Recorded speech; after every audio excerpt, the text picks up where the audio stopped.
Hello guys, நான் உங்கள் PS பேசுகிறேன். இன்றைக்கி நம்ம பார்க்க போகிற சீரிஸோட நேம் வந்து 4 கட் ஹீரோன்னு சொல்லக்கூடிய சீரிஸோட எபிசோட் 5 தான் நீங்கள் நம்ம பார்க்க போகிறோம். அதனால் நீங்கள் நம்ம சேனலுக்கு புதுசாக உங்களால் முடிஞ்ச சப்போர்ட் நம்ம சேனலுக்கு சப்ஸ்கிரைப் பண்ணி சப்போர்ட் பண்ணுங்கள். அது மட்டும் இல்லாமல் அது கூட இருக்க விலகான வாழ் வச்சுக்கோங்க. அப்போ தான் நான் ஒரு அடுத்த வீடியோ எல்லாமே நோட்டீஸ் பண்ணுறோம். கண்டிப்பாக சொல்கிறேன், இந்த எபிசோட வேறலான சீன் காத்துட்டு இருக்கு. முடிஞ்ச வரைக்கும் ஸ்கிப் பண்ணாமல் பொறுமையாக பாருங்கள். தயவு செஞ்சு உங்களால் முடிஞ்சால் மட்டும் இந்த வீடியோக்கு ஹைப் போடுங்க. அதே மாதிரி லைக்கும் போட மறந்துடாதீங்க. ஏன்னா சண்டை காமெடி எல்லாமே அல்டிமேட்டாக இருக்கும். முடிஞ்ச வரைக்கும் என்னோட பெஸ்ட் கொடுத்து பண்ணுறேன். சரிங்க, சமயத்தோட கதை போலாமா?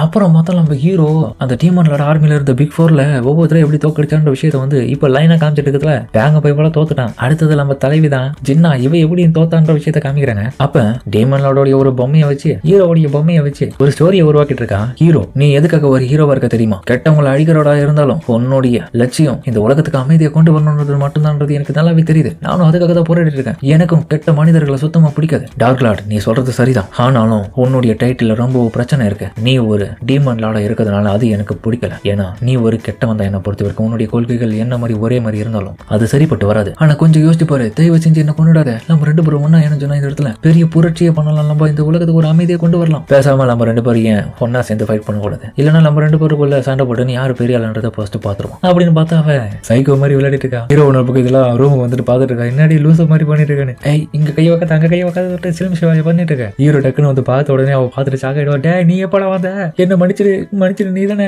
அந்த ஹீரோ. நீ தப்பா நினைக்கிற மாதிரி நான் எதுவும் பண்ணல. ஒன்னு பொம்மையை வச்சு நீயும் டீமனோட சேர்ந்து ஒன்னா இருந்தீங்கன்னா நல்லா இருக்கும்னு நினைச்சேன். ஹீரோ ஒரு சைக்கோ பொம்பளைன்னு தெரிஞ்சுட்டு ஒரே ஒரு போடுதா கைத்துல போடுவோம், அப்படியே வாங்கிடுவா. பேக் பைபிள பார்த்தா இன்னொரு பக்கம் என்னோட கேவலமா தான் தோத்துருக்கேன். இதுல என்ன வேற நீ காய்ச்சி போச்சுன்னு கத்திட்டு இருக்க. டேய், உன்னை விட நான் பொம்பளை தோக்க பிடிச்சவெல்லாம் கிடையாது. நான் ஒழுக்கமானவன் அப்படின்னு அவன் கத்த. எனக்கு உன் கதையை முடிக்காம விட மாட்டான்னு சொல்லிட்டு இப்ப பிரசன்ட் டைம்ல பார்த்து கடுப்பாயிட்டு அவன் அட்டாக் பண்றதுக்கு போறான். சண்டை அதுக்கப்புறம் வேற லெவலா போகும். இறந்த சோபாவையோ 2 துண்டா வெட்டேன். பேக் பைபிளையும் அலறான். என்னையும் போடுறதுல பிளான் பண்ணிட்டாலான்னு. ஹீரோவும் ஏண்டி பொறுமையா இருக்கு. எப்பயோ போர் முடிஞ்சாச்சு. நான் இப்ப ஹீரோவெல்லாம் ஏதோ பண்றதுக்காக ஆசைப்படல. நான் ஹீரோவும் கிடையாது. இப்போ நான் உன்னோட எனிமையா இருக்கவும் ஆசைப்படல. இப்போ அதெல்லாம் எனக்கு தேவையில்லை. நான் உன்னை கொல்ல போறேன்டா. விட மாட்டேன்ற மாதிரி திரும்ப ட்ரை பண்றா. நம்ம ஹீரோவை அடிச்சு கொண்டுலான்னு. ஆனா அவ பண்ற அட்டாக் எல்லாம் ஹீரோ தன்னுடைய பவர்ஸ் மூலியமா தடுப்பான்னு பார்த்தா அசால்ட்டாவே தடுத்துட்டு இருக்கான். பாவம் ஹீரோ கத்துறா. டே, என்னடி பண்ணிட்டு இருக்க? என் கலெக்ஷன் எல்லாமே நாஸ்தி பண்ணிட்டு இருக்க. எவ்வளவு கஷ்டப்படுத்தி எல்லாம் சேர்த்து வச்சு தெரியுமா? உன் போட்டோ கூட நாஸ்தி பண்ண போலியா? அதுக்கப்புறம் ஹீரோ வந்து அவகிட்ட தப்பிச்சு திரும்ப கீழே வரும்போது டக்குன்னு அவ பார்த்தா தன்னுடைய கத்தியை பயன்படுத்தி ஹீரோ மேல வீச ஹீரோ அதுல இருந்து அசால்ட்டா தப்பிச்சிருவான். இதெல்லாம் எனக்கு ஒரு விஷயமே இல்லைன்னு. ஆனா அடுத்த செகண்ட் ஹீரோக்கு பின்னாடி இருக்கிறேன் அவனுடைய கலெக்ஷன்ல இருந்த அந்த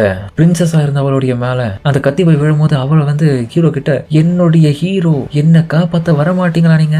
மிஸ்டர் ஹீரோ வாங்கன்ற மாதிரி அவ கூப்பிடு. ஹீரோ உடனே பறந்து போய் தடுப்பான். என்ன இவன் இவ்வளவு ஃபாஸ்டா? திரும்ப என்ன இதை சொல்ல வைக்காத. நான் உன்னுடைய எனிமையை கிடையாது. இதோட இதை நிறுத்திக்கும். இதுக்கப்புறம் இந்த சண்டையை தொடர்ந்து என்ன நான் உன்னை சும்மா விட மாட்டேன். என்னுடைய கலெக்ஷன் மேல கையை வச்சா உன்னை கொண்டுட வேண்டி. அதுக்கப்புறம் பார்த்தா அவன் திரும்ப மூர்க்கத்தனமா திரும்ப அட்டாக் பண்ணலான்னு வரும்போது நம்ம ஹீரோவும் இருக்கிற கத்தியவே தூக்கி விசிறி அடிப்பான். அதையே அவளால தடுக்க முடியாம திணறுவா. உடஞ்சு போயிடும் ஒரு கட்டத்துல. அவளுடைய சுவாடு உடஞ்சதுல ஹீரோ ஒரு பக்கம் வெறித்தனமா முறைச்சு வந்து பாப்பா பாருங்க கிட்ட. அவ பயந்துட்டு அந்த விட்டு ஓடலாம் ட்ரை பண்ணுவா. அப்புறம் தாங்கிட்டு இருக்கிற இன்னும் சின்ன கத்திகளை எடுத்து ஹீரோ அட்டாக் பண்ணலாம் ட்ரை பண்ண. ஆனா அசால்ட்டா ஹீரோ அது எல்லாத்தையுமே தன்னுடைய ஏர் ஸ்லாஷ்னு சொல்லக்கூடிய விஷயங்களை பயன்படுத்தி உடச்சு போட்டுற. அவ ஷாக் ஆயிடுவா. என்ன இவன் எல்லாத்தையுமே உடைச்சிட்டான், இருந்தாலும் விட மாட்டான்ற மாதிரி உடஞ்ச கத்தியை தூக்கின்னு போறான். ஆனா ஹீரோ ஒரு இடத்துல கடுப்பிட்டு தூக்கி செவுத்துல எட்டி வதைப்பான். கத்தியவும் தூக்கி போட்டுட்டு அவளை மறட்டுவோம் பாருங்க. நான் எதிர்பார்த்தது கட்டிலையும் ரொம்ப பவர்ஃபுல்லா இருக்கான். நான் இவங்கிட்ட தோத்துட்டேன். கொல்ல முடியும்னு நினைச்சேன். பழி வந்தது எல்லாமே மோசமாயிடுச்சு. அதுக்கப்புறம் அவ விட்டு கொடுத்துருவான். இங்க பாரு, நீ க்ளோடேக்கு பதிலா என்ன பழி வாங்குறேன்னு நினைச்சு தானே இதெல்லாம் பண்ணிட்டு இருக்க, ரிவெஞ்ச் எடுக்க. ஆனா அவ ஆல்ரெடி இறந்துட்டான்ற விஷயம் வந்து நீ தெரிஞ்சுக்கினியா இல்லையான்னு தெரியல. அவன் என்னத்துக்கு உயிரோட இருந்திருந்தானா கண்டிப்பா நீ சாகக்கூடாதுன்னு தான் ஆசைப்பட்டிருப்பான். எப்படி இதெல்லாம் உனக்கு தெரியும்?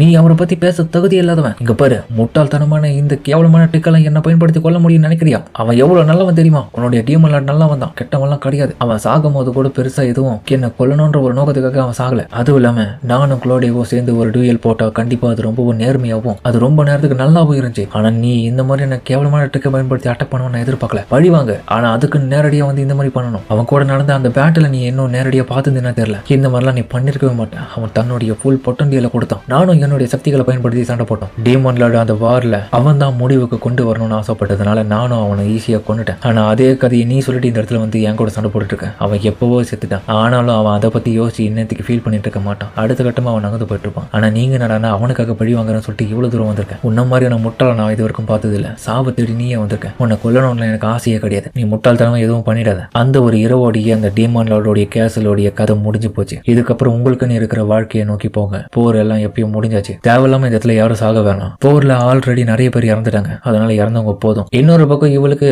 இவன் சொன்ன விஷயத்த கேட்ட உடனே பார்த்தா நம்மளுடைய டீமன் சொன்ன அதே விஷயத்த தான் ஹீரோ சொல்றான்னு உடனே அப்படியே இம்ப்ரெஸ் ஆயிடுவா. வார பொறுத்தவரைக்கும் யாரும் பெருசா சாக கூடாதுன்னு சொல்லியிருப்பான். இந்த விஷயத்த கேட்ட உடனே அப்படியே அழுவ ஆரம்பிக்கிறான். அந்த இடத்துல ஹீரோவோ ஏண்டி அழுவுற? பேக் இன்னொரு பக்கம் ஆஹா பாவண்டா டே ஒரு குழந்தைய போய் அள வச்சியடா டேய் நான் ஏன்டா பெருசா எதுவும் சொல்லியடா சின்னதா டீமன் லாட பத்தி தானே எமோஷனா பேசுறேன் அதுக்கே இப்படி கண்கலங்கறேன் நான் எதனா தப்பா சொல்லியிருந்தேன்னு மன்னிச்சிரு அப்புறம் உன் மூட மாத்தத்துக்கு நீ ரிவெஞ்ச் எடுக்கணும்னு தான் ஆசைப்பட்டேன் நீ இந்த முறை திரும்ப என்ன அட்டாக் பண்ண கண்டிப்பா நான் எதுவுமே தடுக்க மாட்டேன் அதெல்லாமே வாங்கிக்கிறேன் அப்புறம் அவ சமாதானம் எடுத்து ஏஞ்சிக்கிறா என்னப்பா ஒரு ரிவெஞ்ச் கத்தெல்லாம் முடிஞ்சது எங்கே ஹீரோவும் ஒரு அடிக்கிறதுக்கு வாய்ப்பு கொடுக்குதுல அவ அதை பயன்படுத்தலாம் ட்ரை பண்ணுவோம் கண்டிப்பா கையால கொத்த போறா பெரிய லெவலில் எனக்கு பாதிப்பு எதுவும் இருக்காதுன்னு நினைக்கிறேன் முகத்தில் தான் அடிப்பா அதனால மேல ஒரு ஷீல்டு கிரியேட் பண்ணிப்போம்னு சொல்லிட்டு ஹீரோ பார்த்தா மேலேயே கிரியேட் பண்ணி வச்சுப்பான் இப்ப சேஃப்டுன்ற மாதிரி பாக்க ஆனா அடுத்த கட்டமா பார்த்தா ஒரு கொத்து கொடுப்பா பாருங்க வயித்துல அடுத்த கட்டமே இன்னொரு கொத்து கொடுத்து அதை வைப்ரேஷனை மாத்த அப்படி ஹீரோக்கு வயிற்று வலி வந்துடும் வந்ததுல டேய் என்னடா ஆச்சு ஹீரோ நீயே படுத்துட்டியா அதுக்கு தானே இந்த சண்டை காட்சி கிட்ட வச்சுக்காதுன்னு சொன்னேன் இவர் ராக்கு கிட்ட தானே நிறைய மார்ஷியல் ஆர்ட்ஸ் கத்துக்கு இதை நான் சொல்லவே மறந்துட்டேன் இப்ப சொல்லிட்டு நான் உஷாரா இருக்கின்ற மாதிரி ஹீரோ பண்ணலாம் சரி ஓகே எல்லாம் புரிஞ்சு போயிடுச்சு நான் ரிவெஞ்ச் எடுக்கணும்னு நினைச்சது என்னுடைய தப்பு தான் அவர் இறந்துட்டாரு ஆனாலும் அவர் எனக்காக கொடுத்த இந்த வாழ்க்கை ஒண்ணு இருக்கு அதனால நான் இப்போதைக்கு ரிவெஞ்ச் எடுக்கிற மாதிரி ஐடியா இல்ல இப்படியே விட்டுறேன் ஆனா கண்டிப்பா திரும்ப ஒரு நாள் வாய்ப்பு கிடைச்சிச்சுன்னா உன்னை கொல்ல வேண்டாம் இதெல்லாம் ஒரு கதையா நீ எங்கேயே இருக்க தேவையில்ல நீ ஓடு தைய எனக்கு தேவையில்ல நீ என் கூட இருக்காது என்ன சொன்னாலும் புரிஞ்சுக்க மாட்டேற ஒரு பைத்தியக்காரியா இருக்குங்க திடீர்னு பார்த்தா ஹீரோவும் அந்த இடத்துல ஏஞ்சிக்கும் போது ஒரு விஷயத்த சென்ஸ் பண்றான் நம்மள சுத்தி வளைச்சிட்டாங்க அதுக்கப்புறம் ஹீரோ தன்னுடைய ஜன்னல் வழியா பார்க்க வெளியே பார்த்தா கிண்டத்துடைய நைட்ஸ் எல்லாம் சுத்தி வளைச்சிட்டாங்க எதுக்காக இவ்வளவு சோல்ஜர்ஸ் நம்மள நோக்கி வெளியே நிக்கிறாங்க கண்டிப்பா இவங்க கிங்கோடைய ஃபோர்ஸ் தான் என்னதான் டார்கெட் பண்ணி வந்திருக்காங்கன்னு நினைக்கிறேன் அப்படி இல்லைன்னா இவனுங்களும் இருக்கிறது வாய்ப்பு இருக்கு அதுக்கப்புறம் இவங்க ரெண்டு பேரையும் பார்க்க ஜின்னாவோ நான் எதுவும் பெருசா பண்ணலப்பா நான் வந்தது யாருக்குமே தெரியாது அப்புறம் பேக பார்க்க டேய் நான் உன் கூடயே தான் இங்க கேம்ல இருக்கேன் எனக்கு எதுவும் சம்மந்தம் இல்லடா அதுக்கப்புறம் பார்த்தா ஜின்னாவை ஹீரோ கூப்பிட்டு சைகையிலேயே பேசுறான் பேசாம நம்ம ரெண்டு பேருமா சேர்ந்து இந்த பேக் பையனை மாட்டி விட்டு இந்த இடத்த விட்டு ஓடிலாமா நல்ல ஐடியா இருக்கு அப்படின்னு இது ரெண்டும் பிளான் பண்ணதுல பேக் பார்த்துட்டு இது ரெண்டுக்கும் என்ன பிளான் பண்ணது தெரியல கண்ணாலேயே பேசுதுங்களே அதுக்கப்புறம் பார்த்தா அந்த இடத்துக்கு ஒரு பவர்ஃபுல்லான மெஜிஷியனும் வரான் நம்ம ஹீரோ அரெஸ்ட் பண்றதுக்காக அவன் வந்துட்டு வெள்ளத்தை நம்ம சரிக்கிறதோட இந்த இடத்துல இந்த எபிசோட முடிக்கிறாங்க சரிங்க இந்த வீடியோ பிடிச்சுன்னு கமலை சொல்லுங்க மறக்காம இந்த வீடியோக்கு பிடிச்சிருந்தா பிடிச்சிருந்தாலும் போட்டு நம்ம சேனலுக்கு சப்ஸ்கிரைப் பண்ணி சப்போர்ட் பண்ணுங்க அது மட்டும் இல்லாம அது கூட இருக்க விலைக்கு ஆள் வச்சுக்கோங்க அப்போ தான் நம்ம அடுத்த வீடியோமே நோட்டிக்க சொல்றோம் மறக்காம அடுத்த எபிசோட பார்த்துட்டு சப்போர்ட் பண்ணுங்க முக்கியமா இந்த வீடியோ பிடிச்சிருந்த பட்சத்தில் மட்டும் ஹைப்ன்ற ஒரு விஷயத்தை போடுங்க சரிங்க சமத்தோட இந்த வீடியோ முடிச்சுமா